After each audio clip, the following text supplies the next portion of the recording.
আসন্ন এডিসি নির্বাচনকে কেন্দ্র করে তিপ্রামাতার মাইনরিটি সেল কেন্দ্রীয় কমিটি থেকে শুরু করে জেলা ব্লক কমিটি গঠনের কাজ চলছে জোর কদমে।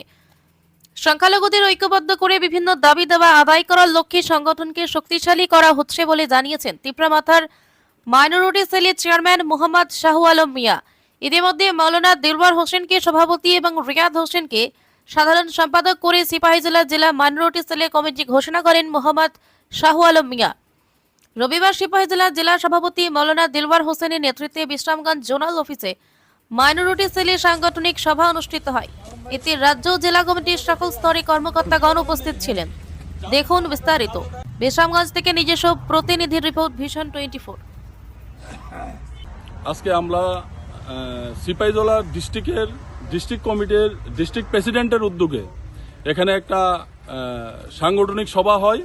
সামনের এডিসি নির্বাচনকে সামনে রেখে আমরা এই কর্মী সংগঠন এখানে সিপাহীজলা ডিস্ট্রিক্টের 7টা বিধানসভা কেন্দ্রের আমাদের কর্মী সমর্থকরা এখানে উপস্থিত হয়েছেন এবং সামনের দিনে এডিসিতে আমাদের যারা মাইনরিটি সম্প্রদায়ের, বিশেষ করে মুসলিম সম্প্রদায়ের আমরা মানুষরা বসবাস করি, তাদেরকে মহারাজার প্রতি আস্থা, মহারাজের প্রতি ভালোবাসা এবং মহারাজার সঙ্গ দেওয়ার জন্য আমরা প্রত্যেকটা ঘরে, প্রত্যেকটা পরিবারে গিয়ে আমরা হাজির হব ইনশাআল্লাহ।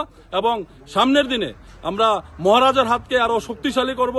সেই সঙ্গে এই ত্রিপুরা রাজ্যে এডিসি সহ আপনারা দেখতে পারবেন এই ত্রিপুরা রাজ্যের চিত্র বেশি দিন লাগবে না, কিছুদিনের মধ্যে দিন দিন ইনশাআল্লাহ পাল্টে যাবে, রাজনৈতিক সমীকরণও পাল্টে যাবে।